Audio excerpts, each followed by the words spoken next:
Shalom Bapak Ibu Saudara sekalian. Kebenaran firman Tuhan pada hari ini saya awali dengan membaca satu bagian firman Tuhan yang luar biasa, yang sangat memberkati saya saudara. Dan saya percaya bahwa firman Tuhan ini juga akan sangat memberkati Bapak Ibu Saudara sekalian dimanapun berada pada saat ini.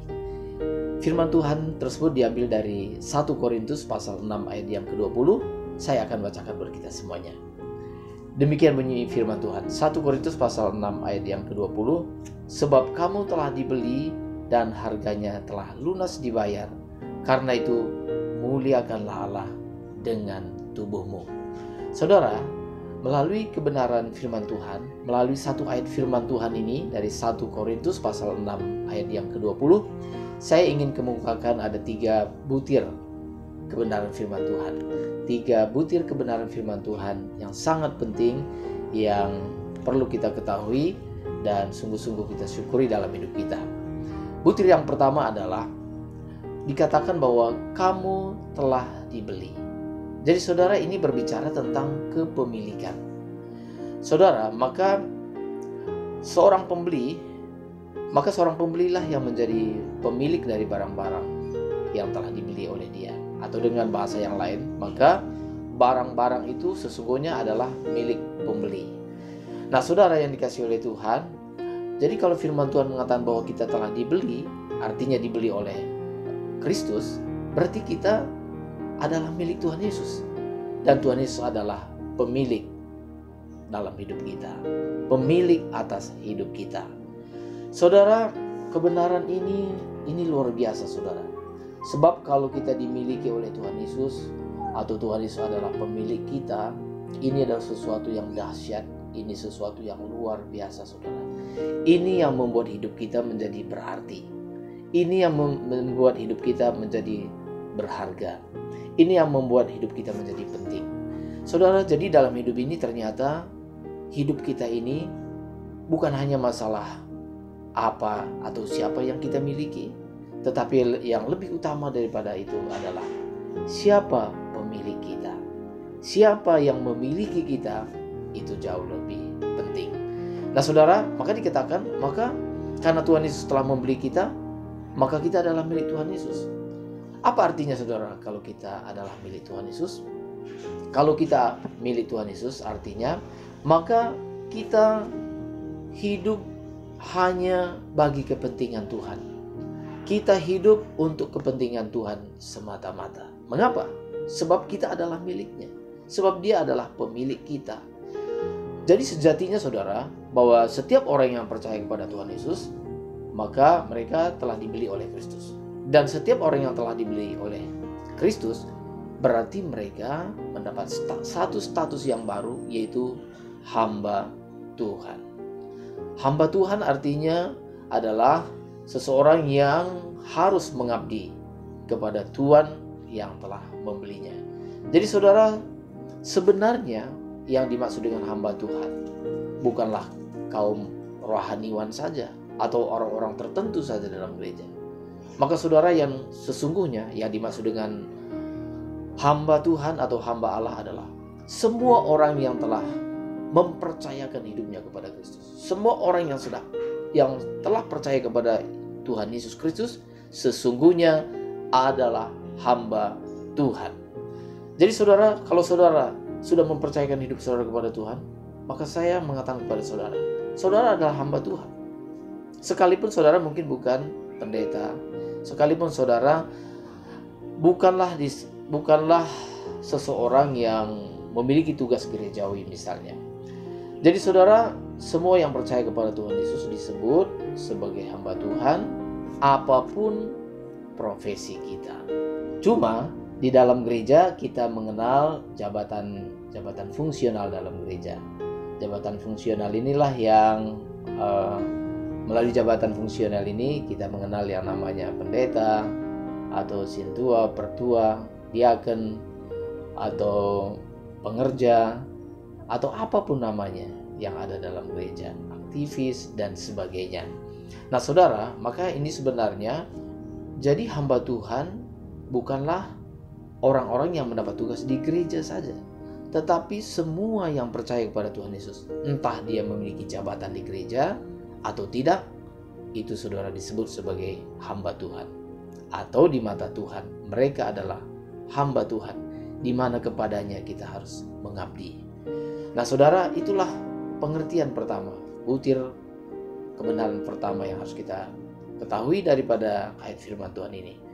Kalau kita telah dibeli oleh Tuhan Yesus, itu berarti bahwa kita telah dimiliki oleh Tuhan Yesus.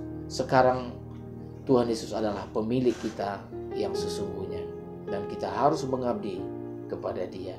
Dengan kata lain, sesungguhnya majikan agung kita adalah Tuhan Yesus Kristus.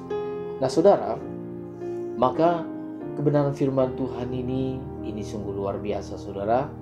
Itu berarti bahwa kita sekarang berurusan dengan Tuhan. Kita mempunyai urusan dengan Tuhan, di mana kita adalah hambanya, dan sebagai hambanya kita mengabdi kepada Tuhan. Mengabdi kepada Tuhan adalah satu kehormatan yang diberikan kepada kita. Bukan hanya satu kehormatan, tapi satu kesempatan yang luar biasa yang Tuhan berikan bagi kita. Butir kebenaran kedua yang perlu kita renungkan adalah, kalau kita sudah dibeli oleh Kristus, maka berapakah harga pembelian kita? Saudara, harga pembelian ini sebenarnya berbicara tentang harga atau nilai kita, saudara. Saudara, kita semuanya tahu bahwa suatu barang kalau harganya semakin mahal, maka dianggap semakin bernilai. Sebagai contoh misalnya, ya, sebutlah misalnya mobil, saudara. Ya, maka mobil ada yang berharga 50 juta atau 100 juta, 200 juta, mungkin ada 300 juta, mungkin juga ada yang 500 juta, 1 miliar, atau 10 miliar, atau belasan miliar, atau puluhan miliar. Nah saudara, itu menunjukkan bahwa itulah harga daripada mobil tersebut. Nah sekarang kalau kita telah dibeli oleh Kristus, dengan harga berapa saudara? Maka firman Tuhan mengatakan bahwa kita telah dibeli dengan darah Kristus. Artinya apa? Kita dibeli dengan kematian Kristus. Kita dibeli dengan nyawa Kristus. Ini artinya saudara, bahwa harga kita seharga dengan nyawa Kristus. Saudara, mengapa Tuhan Yesus mau membeli kita dengan nyawanya? Mengapa Tuhan Yesus bersedia membeli kita dengan nyawanya sendiri? Ini berarti bahwa di mata Tuhan Yesus, kita adalah orang-orang yang sedemikian berharga. Sedemikian berharga, sehingga Tuhan Yesus rela mempertaruhkan nyawanya agar dapat memiliki kita. Itulah sebabnya maka Tuhan Yesus bersedia membayar harga yang sedemikian mahal, yaitu darahnya sendiri, yaitu nyawanya sendiri. Berarti saudara yang telah ditebus oleh Kristus, saudara adalah pribadi yang berharga. Ingat saudara adalah orang yang berharga. Saudara berharga di mata Tuhan. Kebenaran ini harus sungguh-sungguh tertanam dalam hati kita. Harus sungguh-sungguh kita tanamkan dalam hati kita, bahwa kita adalah pribadi yang berharga di hadapan Tuhan. Nah saudara, memahami kebenaran firman Tuhan ini sesungguhnya akan membebaskan saudara dari persoalan-persoalan yang tidak perlu. Mengapa saudara? Banyak orang tidak menyadari bahwa hidupnya berharga. Banyak orang tidak memahami bahwa dia sungguh-sungguh berharga. Saudara, bukti bahwa seseorang itu berharga, bukti bahwa saudara dan saya berharga, di mana Kristus telah bersedia mati demi saudara, di mana Kristus telah rela mempertaruhkan nyawanya untuk memperoleh saudara. Luar biasa saudara. Inilah butir kebenaran yang kedua yang harus kita pahami, bahwa sesungguhnya saudara berharga. Nah saudara, sekarang yang ketiga, ya, butir kebenaran yang ketiga, yang terakhir adalah, apa kaitannya ini saudara? Apa maknanya? Nah sekarang, kalau kita dibeli dengan mahal, itu berarti saudara bahwa Tuhan mau memakai kita untuk perkara-perkara yang mulia. Sebelum saya teruskan hal ini saudara, saya memberikan satu ilustrasi.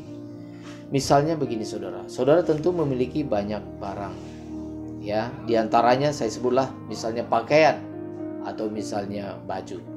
Saudara mungkin banyak membeli baju. Saudara tahu bahwa dari pakaian-pakaian yang saudara beli, ada yang harganya mungkin murah, sedang, atau mahal, atau sangat mahal.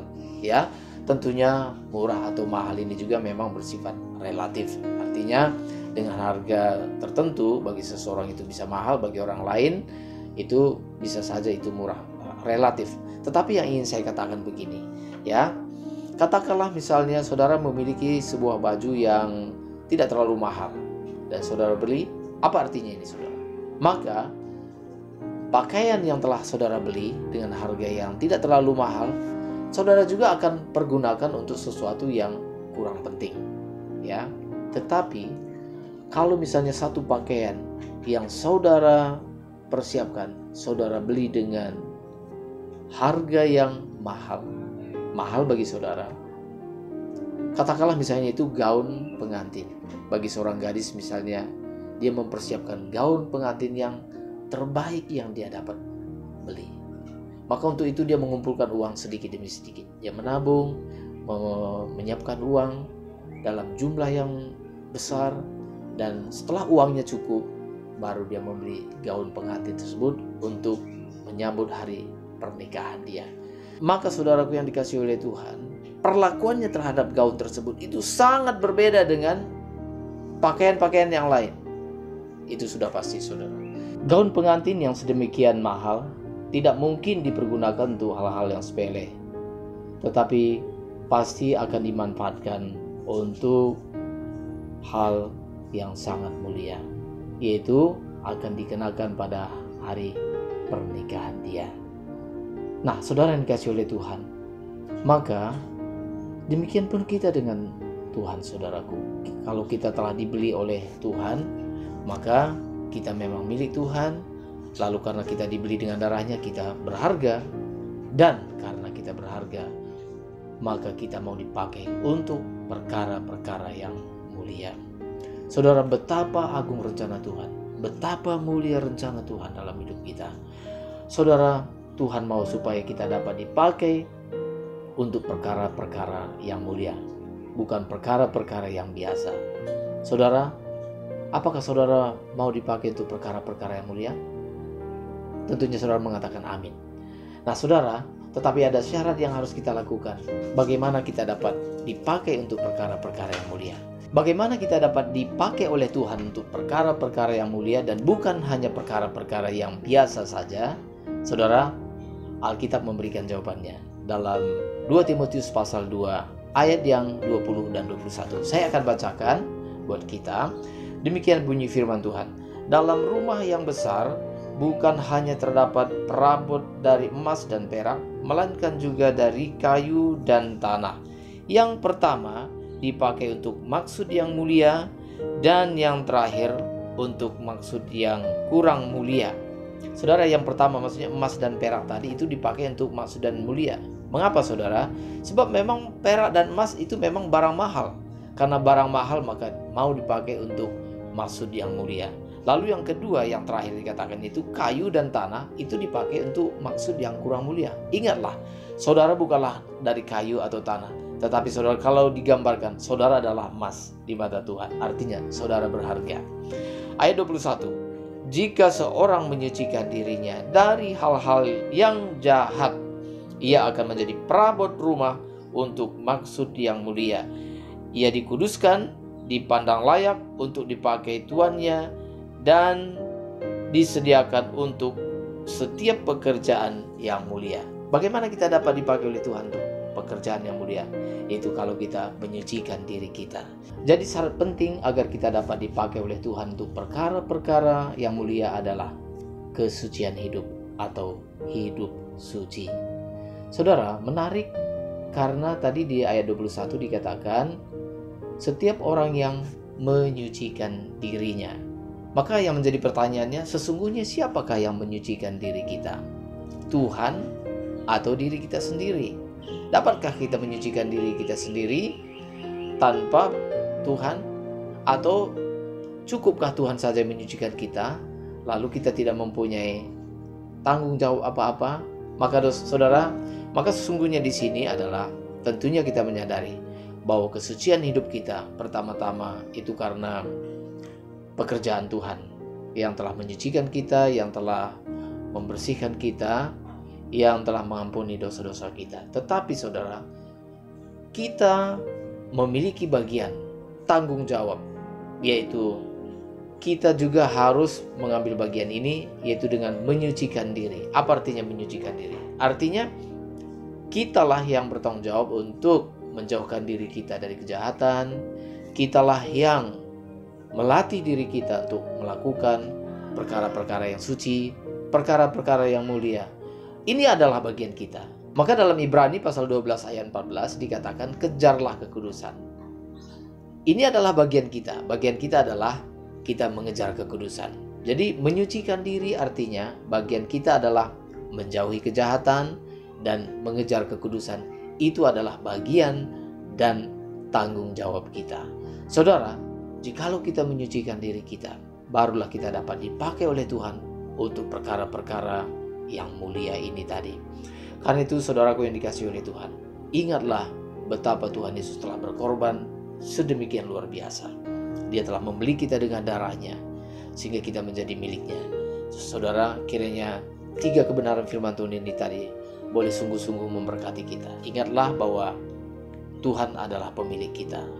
Ingatlah bahwa kita berharga di hadapan Tuhan. Dan ingatlah bahwa kalau kita berharga, maka Tuhan mau memakai kita untuk perkara-perkara yang mulia, perkara-perkara yang berharga, yaitu dengan menyucikan diri kita, membersihkan diri kita dari sehari ke sehari. Karena itu saudaraku yang dikasihi oleh Tuhan, mari kita hidup suci di hadapan Tuhan.